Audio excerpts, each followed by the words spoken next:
Omagyanatimirandhasya Gyananjana Shalakaya Chakshurunmilitam Yena Tasmai Shri Gurave Namaha. I'd invited Anandamayi Prabhu. I wanted to interview him. Were you told about that? Yeah, okay.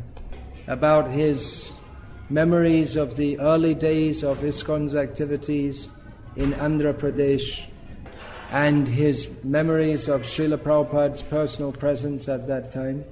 So as he's come now, why don't we begin now? I did this with Basu Ghosh Prabhu in Salem over 2 sessions. We took about 3 hours to do it. So these discussions are actually very valuable from the religious come historical point of view. One thing is, if we come to India today, it's difficult to imagine the whole atmosphere. The young people, they don't know what India was like at that time. It was so different in so many ways, wasn't it? So different. The people's whole outlook, and it was technologically not developed, and people didn't know anything about us. It's very different in so many ways. Hare Krishna, Krishna Krishna, Hare Hare, Hare Rama, Rama Rama, Hare Hare. Anandamayo Bhyasat. The Supreme Truth is full of bliss, as mentioned in Vedanta Sutra.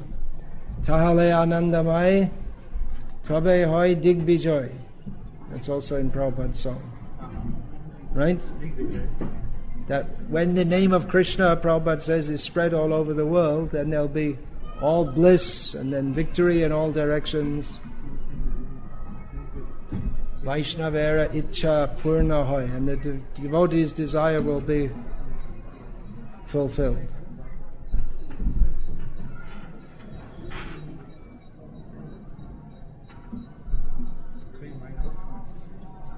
Yeah. And there's others also. Okay, we're all ready? Yeah. So first of all, we should congratulate and thank Anandamayi Prabhu for his almost 40 years of service to Srila Prabhupada's mission in Andhra Pradesh.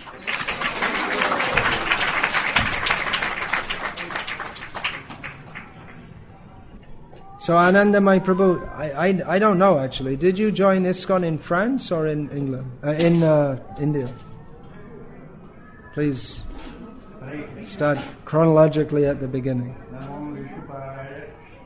Krishna Vastaya Bhutare Srimate Bhakti Vedanta Swami Niti Namine Namaste Saraswati Deve Gauravani Pasharine Nirvesesha Sundavadi Paschata. You want to turn this?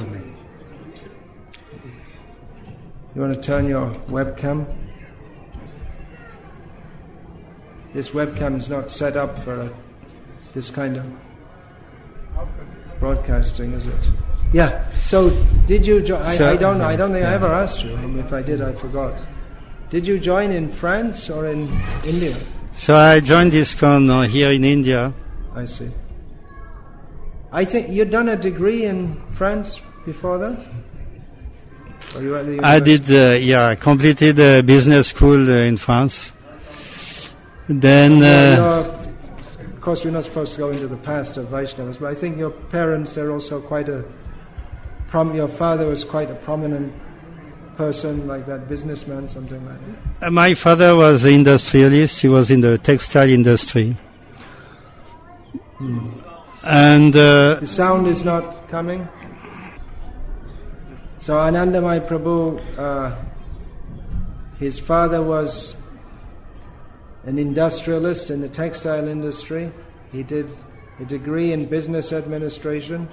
And then, how did you get out to India? So after completing my studies, then military service 1 year. Oh, that was compulsory in that time. In Germany. And then I started to work in some enterprise for 3 months. And then after 3 months of this, one of my friends... Your father's business or what? No, different enterprise. Some big company, metallurgical company. And one of my friends called me on the phone suddenly and told me that he's going to India, so he would like somebody to accompany him. So he asked me, "Do you like to come to India with me?" So immediately I said yes. Yes. So next day I resigned from my job, and then I started to make all the preparations for this travel. I went to Paris to get the necessary visas, and then we purchased I sold some of my properties, like I had a car, I sold the car, I sold the motorcycle, and then we purchased a car, Volkswagen Beetle car. You went by car? Yeah. So we got all the papers, all the visas for the car also. There's need for visa for the carnet, right? It's called a carnet. Yeah, carnet de passage. And then so finally everything was ready and we started from France. My parents, they asked me, "So when are you coming back?" Then I said, "Oh, I'll come within 2 months." Like that, I answered. Of course, maybe they didn't believe me, but I said 2 months like that. So we started our journey, and we went through Switzerland. Well, I forgot a little bit what was our itinerary. Through Yugoslavia? Not to go Bulgaria. I remember Bulgaria, Greece also a little bit. Greece, Bulgaria. East of the Black Sea. Then Turkey. Okay, Turkey, and then Iran, Afghanistan, Pakistan, India. The world was different in those days. In those days, Iran was an ally of the Western world, so you could go overland. There was a road that was used by many travelers from Europe to India, because I was not the only one to travel at that time. There were many who were traveling, going to India. There was even a regular bus service from London to New Delhi, a double-decker bus. Every week there was one bus going. And so it was possible to go. Now it is impossible to go by road from Europe to India. So many borders have been closed, so many wars, so it's not possible anymore. But at that time it was possible, and it was a very enlivening and very exciting travel. It was a great adventure, and it was very exciting. So many things on the way we visited. So it took us about 2 months to reach India, because we went to many places in between. Like you may have heard that in Afghanistan, for instance, there's a famous place called Bamiyan. At that time, and for many hundreds of years, there was a huge statue of Lord Buddha carved in the mountain. That statue was more than 60 meters high, one single block. It was very extraordinary. I had heard of this from the books, history books and other tourist travel books. So we went there from Kabul. And about 7-8 years ago, the Taliban, maybe 12 years ago, the Taliban... It was blown up by the Taliban. But it was very extraordinary. The road from Kabul to Bamiyan is about maybe 200 kilometers. It was a Kacha road. full of extraordinary things. Not mines, like it would be nowadays. Huh? Not mines. Nowadays the road must be full of mines. Still it is, at that time it was dangerous because there is no, Afghanistan is a very wild country. Yeah, there's no law and order. No law and order. Never in the history of the whole No country. law and order. Never. No, it's a village, village chiefs and tribes are there. It's like the whole country is like the Chambal. Yeah, we have to be very careful while traveling. We were lucky to pass through. We didn't have any problem, but we were lucky. So coming to India, that was really a great adventure. And when we reached India, then I could see, while crossing the border, that here is a completely different country. Civilized country. This was about what, 1970? Yeah, 71. And so I could immediately understand, by feeling everything was different. The climate, the atmosphere, the people, I could understand this is a very high civilization, very ancient civilization. And you very first came to Amritsar, was it? Amritsar comes, yes. So I visited the Golden Temple and many other places. We went to Kashmir. In those days also, there's no problem to go to Kashmir. No problem. Things have changed. We wanted to go to Leh, but the road was not open. So anyway, we went to Gulmarg and Sonamarg, many different places in Kashmir. And of course, we spent some time on the Dal Lake in these houseboats. At that time, one night was 5 rupees.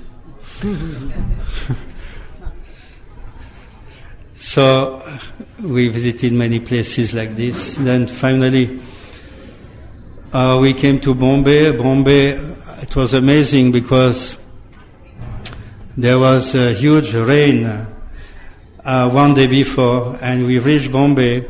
There was about 3 feet high water in the streets, and the people were fishing in the streets. It was very funny.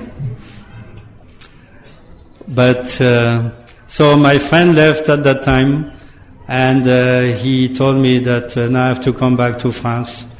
So I said, okay, you can go. I'll remain here. Did you know English at that time? Little bit, yes. Uh-huh. Yes. It would be difficult otherwise. Yeah. And you decided to stay? Yeah, I told him... What made you decide to stay?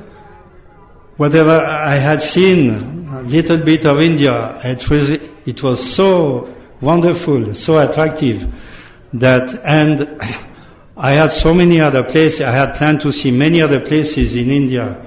So I said no, I'm going to stay here for some more time. So from Bombay, I went to many other places. I went to Sri Lanka 2 times. I went to Nepal.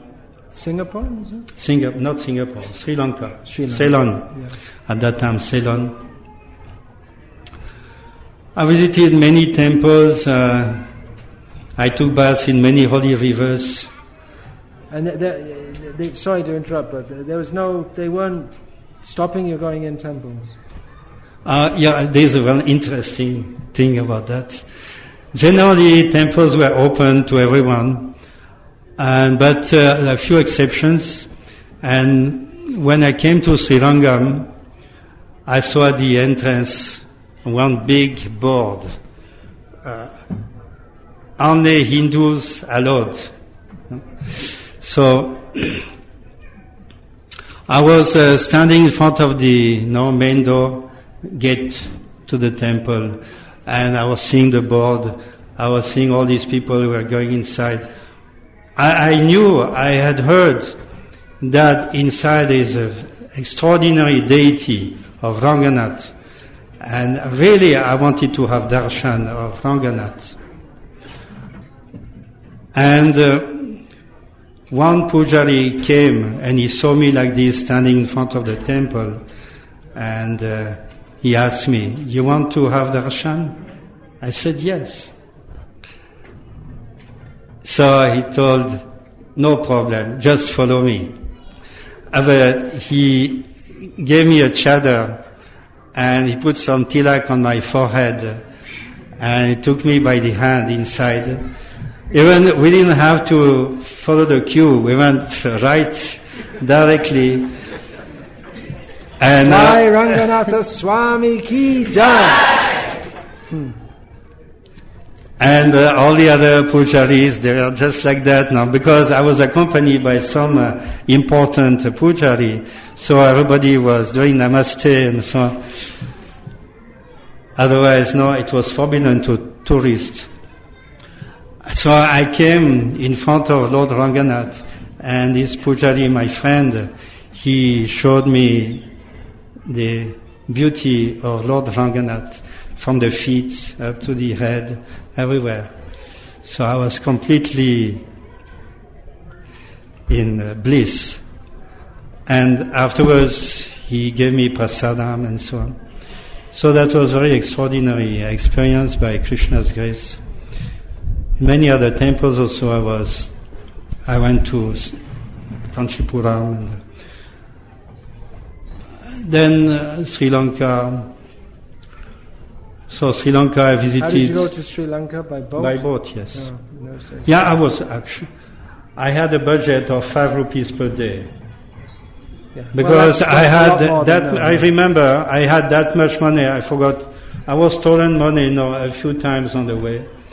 Especially in Nepal. In Nepal, I was walking in the mountains on the way from Kathmandu. I wanted to go to the Everest mountain. It's about 150 kilometers. Well, Everest is very high. I was thinking at least I can see the Everest from the bottom. So I was up in the mountains. I was accompanied by one Indian boy, and that's very interesting. I was in a village to take rest in the night, and then one person told me to come. This village, all the village gathered in one place, and he told me, "You come with us." All right. So I sat down among all the villagers. We are about 50, and they started to sing. And you know what they were singing? Hare Ram, Hare Ram, Hare Hare Ram Ram, Hare Hare, Hare Krishna, Hare Krishna, Krishna Krishna, Hare Ram. Not exactly the Mahamantra, but almost. That is. So we chanted together like this. They gave me some this big thing. What is the name? Some big piece of wood with some symbols, small symbols. I was doing like this.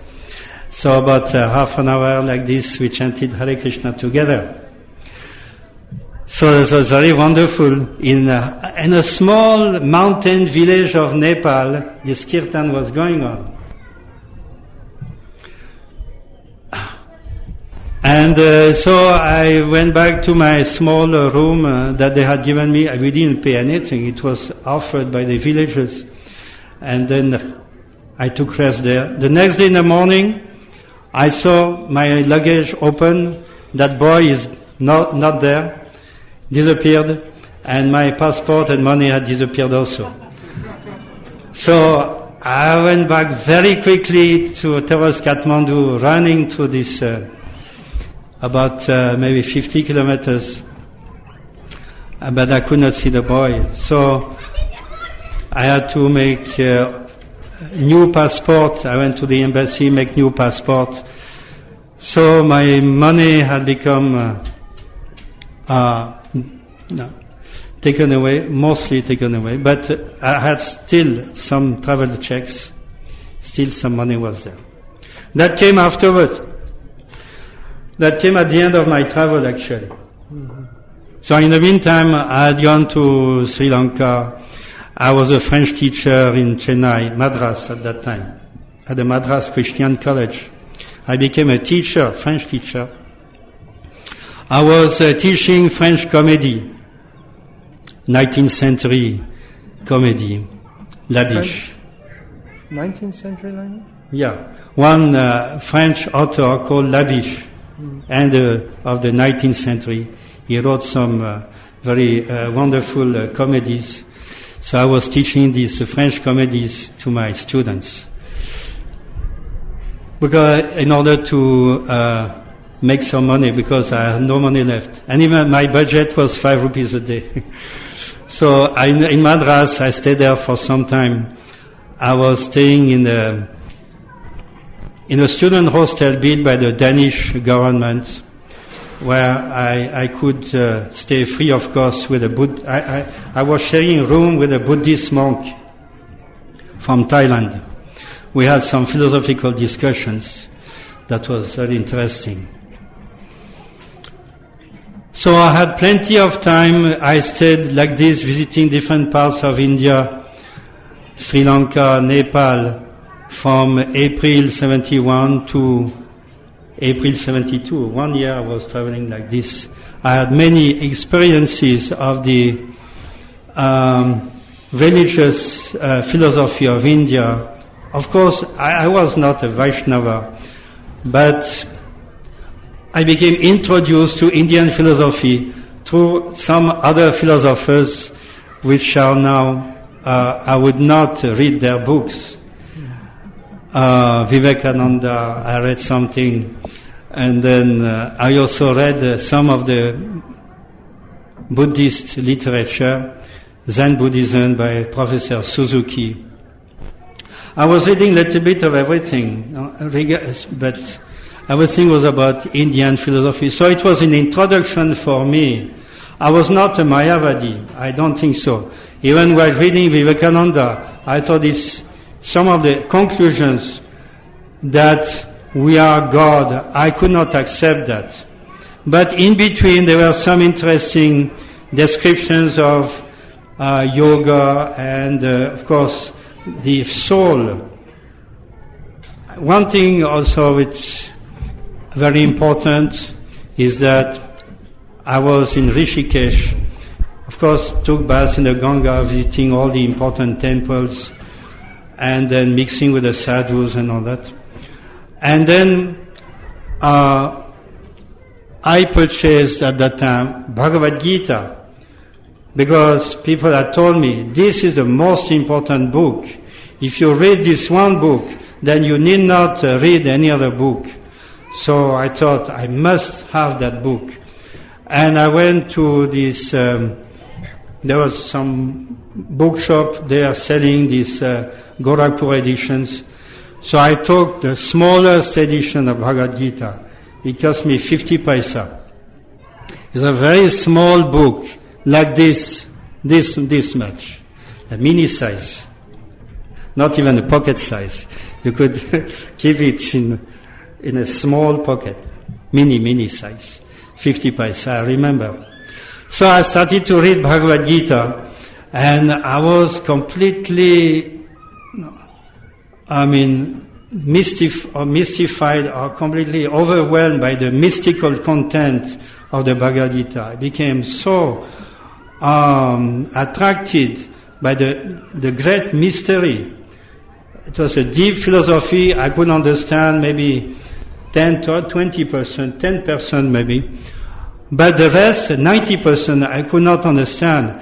But I became very much inquisitive to know what is this great mystery. This great text is really mysterious. And so I wanted to know the meaning, like reading from 10th chapter or 11th chapter. This is really extraordinary declarations by Lord Krishna. And of course there was no commentary, only the sloka was there. So I wanted to know more, I wanted to know everything, the mystery of these slokas, this great science, great revelation. So I was in this way, in my travel, I was constantly thinking about all this religious philosophy of India, more and more. I was writing letters to my parents, and there was no question of coming back to France. Right from that time, there was no question. I had to complete my journey, and that was only the beginning. Even after 1 year I was in Sri Lanka, I was writing about this Lord Buddha and all that. And I was never considering about what? Lord Buddha. Lord Buddha. I went to Aniradapura, all these pilgrimage sites of Sri Lanka. And Sri Lanka is so beautiful. I was in Kandy. In Kandy you have the temple dedicated to the tooth of the Buddha. They are keeping the tooth, and once a year they have a very big procession with many elephants, maybe 50, 60 or 70 elephants, and the first elephants carrying the tooth of the Buddha, and many thousands of people participate. I was also there during the procession. So I had many great opportunities in this way to participate in this spiritual India, and including Nepal, Sri Lanka. Then so how this journey finally ended. As I was narrating that my money and my papers were stolen in Nepal, so I had to rush back. So I made a new passport and little money I had. And then I crossed the border. So I had one address because one person in Nepal, he had told me, if you go to India again, going to Calcutta, then you can stop in Bihar. There's a small village near Darbangar, and you can stay in my house. So I had this address. So from the Nepali Indian border, I went to Bihar, I went to that village. Then I stayed there 1 or 2 days, and then I wanted to go to Calcutta from there. So I took a small bus, and I stopped in another village because some people told me, you can stop here because there is a Mela. There's a Mela in this village, and you can visit that Mela. That would be very interesting. So I stopped in that village, and I saw Mela means all types of religious groups coming together, and many tents and shamianas were spread.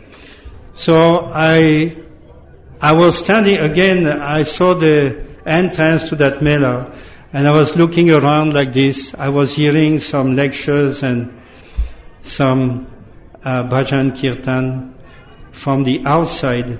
And one person again a person seeing me, he said, why don't you enter? You come, and your people are there. He said to me, your people are there. I said, my people? I don't have any people. I'm traveling alone. I don't have any friends here. No, your people are there. I was surprised to hear this. I said, okay, anyway, so I entered and I saw all these different religious groups and sadhus. And then some sound came, sound of Sankirtan, Hare Krishna Sankirtan, some bhajan kirtan.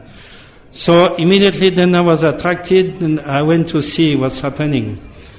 And to my surprise, I saw some Westerners, 2 ladies actually, 2 ladies, Western ladies doing kirtan.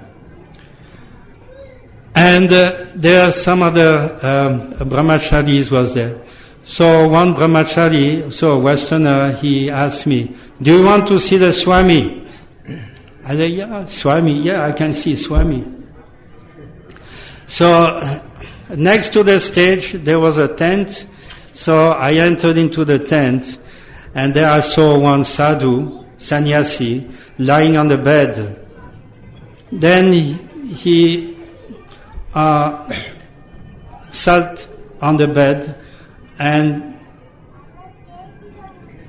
told me to come in, and he asked me one question. The first question he asked me, "What is your goal in life?"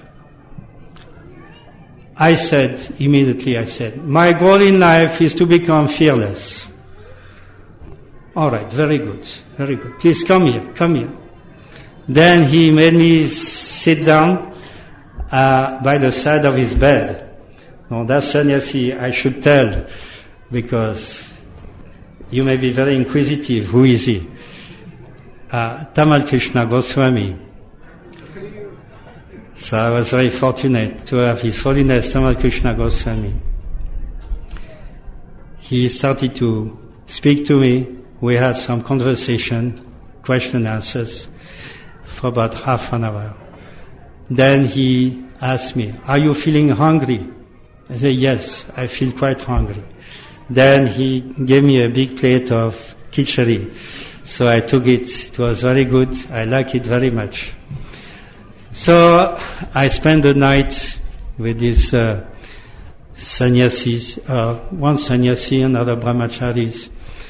Then he asked me, "Where are you going now?" I said, "I'm going to Calcutta." "Oh, very good. We are also going to Calcutta." I said, "Very good. So you come with us, no problem." So we took the train to Calcutta. And so they took me to the temple, where the same temple situated now in Albert Road, in front of Victoria Ghat. So immediately I came to the temple with this traveling party coming back, and I was very well received. Prasadam. Immediately then they said, "Why you are wearing these clothes? We shall give you new clothes." So they gave me saffron dhoti, kurta, everything new. And so I told them that, you see, I cannot stay here because my visa I don't have any visa, just a few days. And I have a plan, I have a big project. I'm on a world tour. Now I'm going to Thailand, and then I go to these other countries, and then I'm going to Australia. And then so I want to complete my world tour coming back to France. That is my plan. So they said, Tamal Krishna Goswami was telling me that why all this traveling, this is very tiring. Your travel, and there's no need to travel. As far as your visa is concerned, no problem. We know the people here in Calcutta, and we shall give you'll get extension. There's no problem. And your travel is over. Now you are already dhoti kurta, so they get kantimala, tilak, everything. And on the same day also, I was shaved. So my travel was over. So all this planned for world tour, it was completely finished. There was no question. So they gave me a seva. I was cleaning the bathroom, Srila Prabhupada's bathroom. But I had plenty of time to read Prabhupada's books. They gave me so I started immediately, japa and all the temple functions. And I was reading daily. And besides cleaning the bathroom, I was also told to accompany the preaching party for life membership. So on the next day, immediately I went for life membership. My membership partners, we were going by car. There was Madhavananda, Purna Pragya, and this Kaushalya Mataji. So I was also part of the party to enroll life members and collecting donations. I remember after 2-3 days we went to see the Birla. We went to Industry House. And the top floor, we went to see, I forgot his name, one of the Birla families. So I was just new boy. I knew nothing at all. Immediately I was introduced into this very responsible sevas. And within 1 week, I had already read most of the books that were available at that time, including Krishna book, many of the small books, Isopanishad, I think Nectar of Devotion also I had read. And then now when it came to the final book that was given to me for reading was Teachings of Lord Chaitanya. They had told me, if you read this book, all your doubts will be answered. Because I had hundreds of questions. I was reading books. Every day Tamal Krishna Goswami was coming to me, and we were sitting down in a corner of the temple, and he was telling me, so today, what are your questions? I had so many questions. Similarly also, Achyutananda Swami was there, and I had many question and answer sessions with Achyutananda Swami. So they told me, if you read this book, Teachings of Lord Chaitanya, all your doubts will be answered. So I started to read, and it was true. When I read that book, then I understood, this is the highest philosophy. I was completely convinced that the Chaitanya Mahaprabhu's teachings, there is nothing higher than that. I was completely now convinced that this Hare Krishna movement, and Chaitanya Mahaprabhu's Sankirtan movement, has the highest philosophy. So at that time, that was maybe like 1 week, 10 days, I became completely fixed up in my decision to remain and to study and to practice the teachings of Chaitanya Mahaprabhu and Srila Prabhupada. That was very important in my training. So I had, by Krishna's grace, I had very good association from the very beginning, very strong association. And otherwise I would not be here, because now presently the preaching you were mentioning is quite different. And nobody would invite a newcomer to the temple on the very first day. Not in Hyderabad, or not in, probably not anywhere. Or maybe in Russia, I don't know what is the practice there. Do you invite as a brahmachari any newcomer? I don't know. Newcomer can join immediately as a brahmachari on the very first day. Anyway, people are different also. They may not just commit themselves so much. I was also different. I didn't join on my own will. Practically, I was bodily taken to the temple and made to sit down and not to go out. I was captured. I was kidnapped, practically speaking. That's TKG style. There's a grand cheating strategy. He made so many devotees. That is Tamal Krishna Goswami, I was told. But I was quite willing, and finally, of course, after a few days I could understand. The prasanam was wonderful. Sometimes I was feeling a little hungry in between the prasanam, and so I used to escape from the temple. I was going out of the temple, and there's a grocery shop just maybe 50 yards away on the right side. So sometimes I used to go there and purchase one bread, and I used to eat this secretly on the Victoria Ghat. I used to eat very quickly this bread and come back to the temple. I did this a few times, but otherwise I was completely satisfied by the prasadam. And then, of course, to get up in the morning was the most difficult thing. Early morning before 4 o'clock. But fortunately again, I had some good assistance from the brahmachari. and some very strong Guru Kripa. You know Guru Kripa? He was also there. So there was Guru Kripa, Yashodananda, they were there. And Guru Kripa's method of waking me up, was a little unorthodox. He used to take a bucket of water and then throw me this water. So there was no other way. The whole bucket or just some drops? No. I mean half of the bucket, that was sufficient. Then immediately I used to get up. But I was the last one in the temple, last one to get up. Really for me it was difficult. Because I never got up, of course in my life, I never got up so early. Generally I used to get up maybe 7:30, 8 o'clock. And on Sundays at home I used to get up 9 o'clock, 10 o'clock.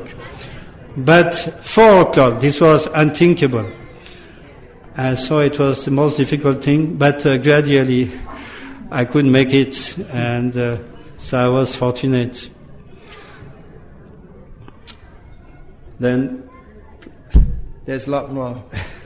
Maybe we'll leave it there now, and then you can tell us. Yeah. At 11 o'clock we could start again. You can tell us travels with Achyutananda. Achyutananda himself. I mean, someone should write a book about him. What a character. Yes. And Prabhupada. So thank you very much, Anandamayi Prabhu, and we'll see you all again 10:30 bhajans and 11 o'clock the Katha will begin again.